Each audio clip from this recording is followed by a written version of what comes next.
We are live. Trying to make sure I got my volume right.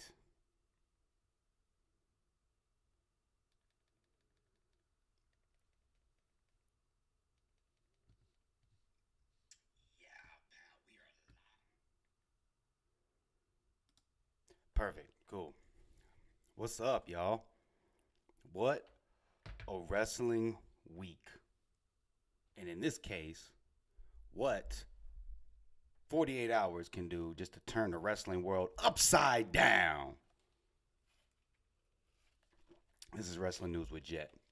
Some stories I'm going to go over. I'm going to start with some curveballs, or not curveballs, softballs, really. Talk about Randy Orton's return potential, what it's looking like. Got some AEW news, and a lot of this is really going in on WWE doing their shenanigans. We're going to get to it. It was a wrestling week, real interesting last week. Make sure that my mics aren't like two mics on. Yeah, cool. I think we're good. Yeah, all right, cool. So, yeah, interesting wrestling week. Um, yeah, I mean, I can't get into it until without getting into it. So we're just gonna start us off, like I said. Randy Orton, um, he's been sidelined since last May and underwent back fusion surgery late last year. And then WWE got word that Orton wasn't ready to come back to temper the expectations of fans on the WrestleMania weekend and all of the wrestling every year. In the latest edition of The Observer, Dave Meltzer reported that Orton's back injury was nowhere close to allowing him to return to in-ring action. People thought he was going to come up. We wanted to see our RKOs. Well, it looked like they just went ahead and just set the tempers of the fans. Just some light stuff right there. I want to see Orton come back. It sucks that he's not, in right now. So that's kind of a light, WWE news. Moving on to AEW, I gotta say, Tony Khan, can you stop with these freaking announcements? This man puts that he tries to rush to get that rating every week, and then when he doesn't get that 1 mil, which he rarely does, because he doesn't have no goddamn storylines, just wrestle, wrestle, go, go, go. There's nothing to settle and you to really understand what's going on with the show. You're just like something happened this past week and it was like a blink of an eye gone. It's like, no, you got to let it sit. But anyway, it looks like TK announced, he finally had an announcement. Now, this announcement was bigger than the last one. The last one was a stupid reality show that we already knew about. This one we still already knew about. A little bit bigger, but it was still a dud because I don't think he hit the mill. I think it was in like the 800s, which is bad. So people aren't even like buying into this thing no more. But anyway, All In, which was the initial thing that built AEW, the foundation for AEW, and I did not close that blind, so I hope I'm not killing you guys with that. Matter of fact, let me go ahead and get that right real fast. Give me about 2 seconds, because I just realized that thing's like probably blinding you guys. 1 second. We are live. This is what we do.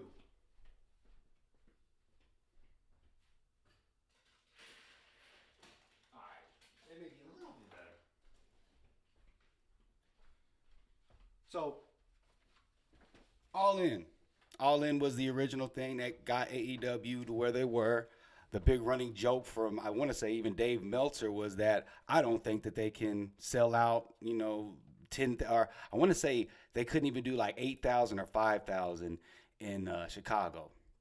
Well, they went ahead and did that, and that's what turned into AEW. Cody Rhodes was there at the time. Real interesting time, real fun. Really good thing. It was just a bunch of indie guys that got together, and it was a big event.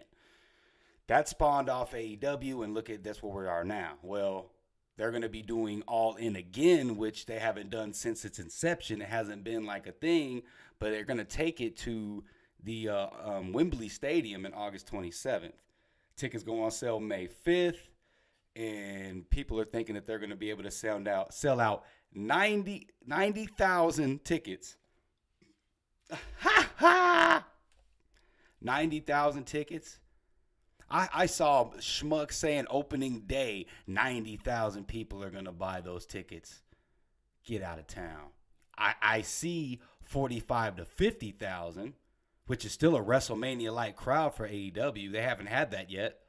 But 90K, let's be real. 45 to 50K. There's not any storyline that's just going to blow anybody out the water, which makes me think, is CM Punk going to join AEW back again? Are they really banking on CM Punk? Are they going to do Punk and Omega? Because that's what you got to do if you're going to try to sell tickets. Punk and Omega, that's the only thing that I can think of that you can make a storyline and make people really give a damn about. So that's that news. So TK, stop with these announcements. All these are press releases. All of these are press releases. Last bit of AEW news. Jay White debuted this past Wednesday on Dynamite, kicking off the show. And he attacked Ricky Starks, looking like setting up a program between the two. It was reported that Triple H was solely like, oh, he got him. Like, basically, like, it's in the bag. He's got him. And that was the reports for the last few weeks. Like, yo, Jay White had a match out in Japan. Loser leaves town match. Jay White loses. And he goes elsewhere. Everybody was like, is it WWE? Is it AEW? Those are really the only two places because he's not going to Impact. And I don't see him going any other, like, indie promotion or anything like that. So Jay White debuts. Not too far after Vince McMahon comes into full power, and I guarantee you Triple H just let him know, like, hey, man, I can't lie to you. And I hope he did this. And I hope he has something in place, and we'll get to that later. But it seems like he's not WWE bound after the VKM return. So there goes the Jay White to WWE talks. He is now AEW bound, and I hope they use him right. WWE. Let's go in a little chronological order, right? There were talks when Vince was still in charge. He's still in charge, even when he retired. He only retired so he didn't have to get forced out. Therefore, he couldn't come back. So he steps down, gives the power to Stephanie McMahon. Stephanie McMahon does her thing. Triple H is head booker in a sense, creative control. He's the guy. The CCO, I want to say, Chief Creative Officer. Nick Khan, who they call Nick Khan Man, was CEO. Co-CEO, sorry. There was co-CEOs. During that time, everything was quiet. Everything seemed to be great. Morale seemed to be on the ups. People were getting signed back. People wanted to go and work for Triple H. Was Triple H perfect? No, he wasn't. Triple H had his faults. Triple H had everything that he did wrong, and I get that. But was the atmosphere better? Could you tell on people that they were having fun in the ring? You bet your butt. Now,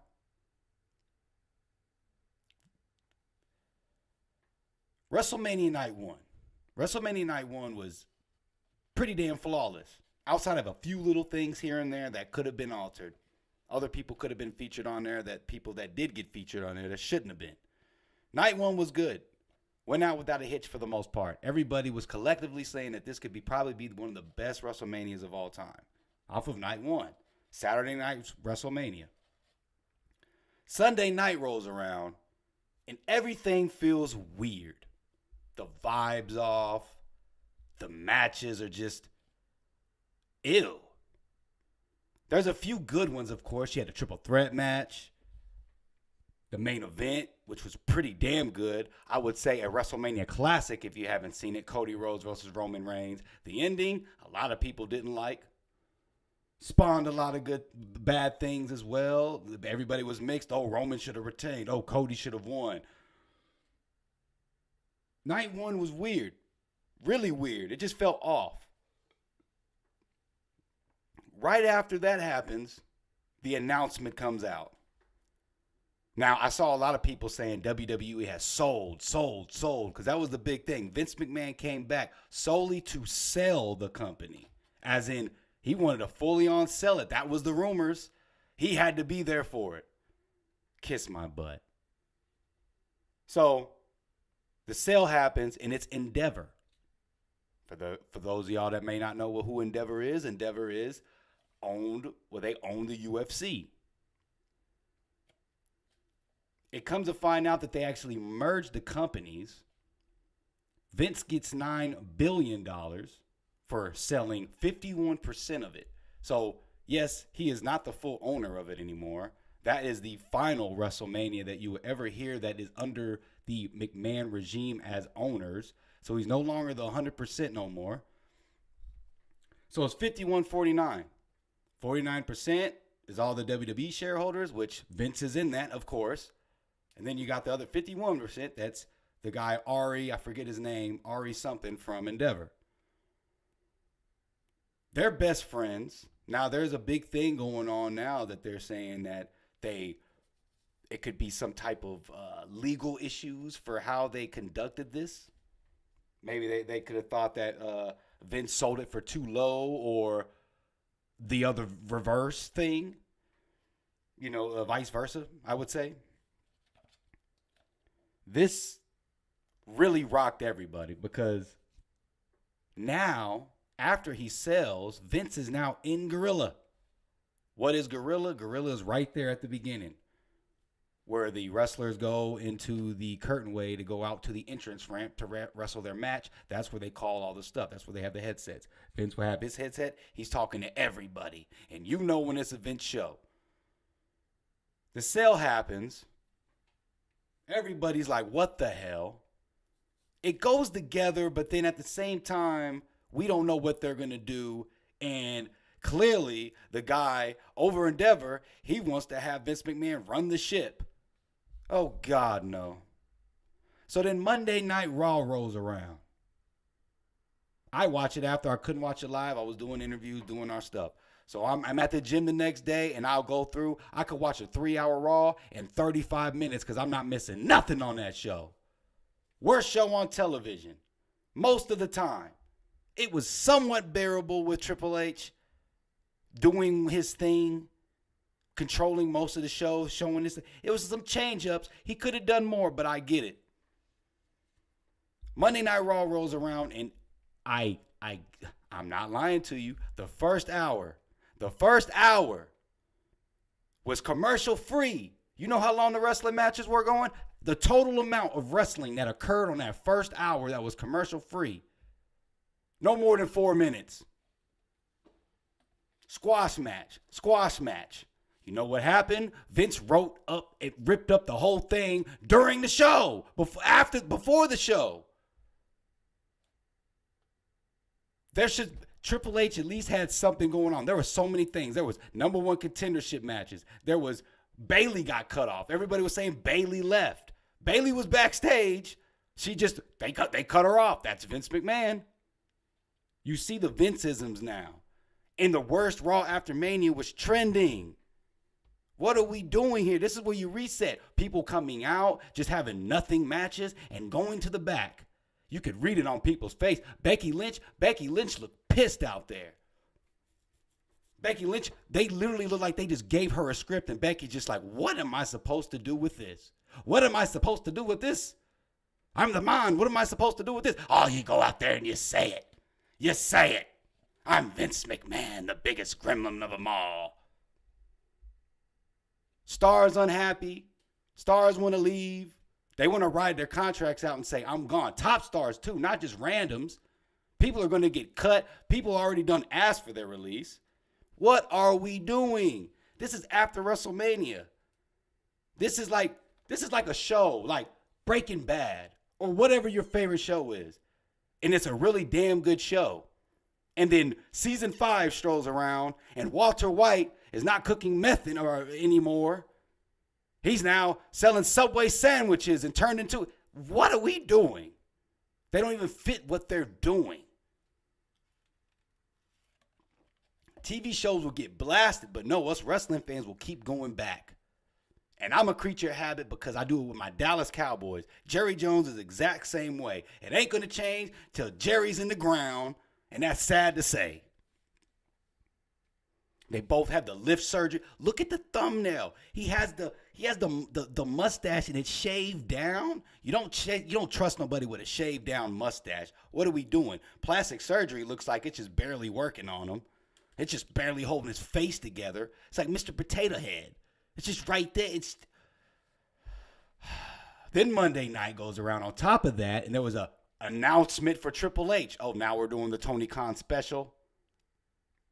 Triple H goes out there. We're not going to change. We're staying. Nothing's going to change. He goes and he has a meeting and goes to all the talent, nothing's going to change. And then goes right to the back, sits down when he wasn't sitting next to Vince and Gorilla for the longest, and now he's sitting next to him. Do we trust Triple H? Hell no. And then I hear a lot of people saying that they feel bad for Triple H. Oh, Triple H had vision. Yeah, I get it. But you know what? I don't feel bad for him no more because he just taking it. A whacker, you take that. Pause. Oh, yeah, you doofus. You sit there and you just listen to what I say. The biggest heel in wrestling in real life and on TV, Vince McMahon. What a difference. 48 hours. And then 72 hours, it just got flipped on its head. And I'm talking like right after Mania, everybody was ready to pounce. And everybody wants to blame because it was the finish of Roman winning. Well, yeah, that dampened some stuff. Everybody wanted to see the crowd reaction, but we still would be in this dud. I wouldn't even. You know what? I rather him not win that and Vince not screw up Cody's first WWE title run. Because that's what, let's just be real. I'm the only one that's going to say it. I haven't heard one person say that that's what was going to happen. He's going to mess it up. There's going to be some BS angle, the same thing, even if it is with Brock Lesnar first. What are we going to have later? A bunch of who's? What? What is this? I don't want that for Cody. And if you're a fan of Cody, why would you want that for him? What are we doing? This guy wants to ruin his own company. Wants to run it into the ground and wants everybody to know, this is mine, pal. Gremlin, like I said. So Vince now is 49% owner, and then 51% is Endeavor. Now, which is interesting is UFC, when they only sold for like 3 to 4 billion, I think. Vince McMahon comes in and gets the 9 billion. So that tells you right there where the who sits where. Now, what they did do was they fixated him now to where it's now worth 13 billion, which, give or take, the numbers fluctuated. What do you got? You got some assets, maybe some other things. I don't know. But it's a very interesting thing that, what's going on right now, just because this is ridiculous. Guarantee you're going to see 50-50 booking, 30-second matches. Let's focus on the women. They're going to be dumb stuff. The 24/7 title comes back, I'm throwing a fit. Yo, we're going to take it out the trash because this is good stuff, pal. No, it's not. Worst Raw ever after Mania. That's all you need to know. And there's been some horrible Raws. And I see people saying this is one of the worst that they've seen. I've seen some bad Raws too. It was bad. First hour, commercial free, 4 minutes total of wrestling. What are we doing? Nobody had any momentum to build on. Like they just let it die. It's like, oh, Seth Rollins comes out, they sing a song. He goes in the back. Bobby Lashley beats somebody in 30 seconds. Almost 30 seconds. Then they tease you with Brock Lesnar that like you're going to get a match. Now, it would have made more sense if they teamed together so Brock could want him to get that title. But then Brock just attacks him for like 10 minutes, and then there you go. I don't know, man. This is just utterly... It befuddles me. It makes me just go, what the heck is going on? And we shall see what happens, man.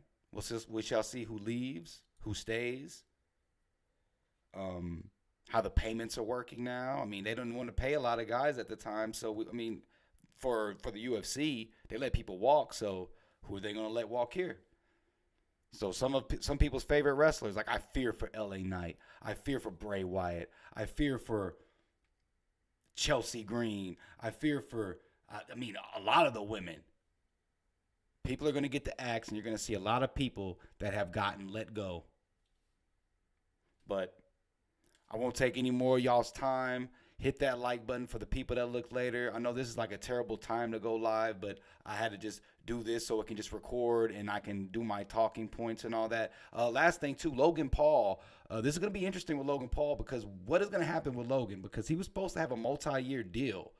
And it came out not too long ago that it was just a multi-match deal, really, that he did like 4 or 5 matches. They may have thought he was going to be a once-a-year thing. And I think when they signed, they didn't expect Logan to be as good as he was because Triple H thinks that he's great. And you know what? When it comes to celebrities, he may be top of the top. So what's going to happen with Logan? I think he was sitting there waiting to muddle out like once he finally figured out about that. And, you know, which tells me his deal was more of a match-based deal opposed to a year. So it was probably like a 4-match deal, and they thought it was going to be like 2 years. Well, he got the itch, man, and he went in there and he knocked it out the park. I'll tell you that.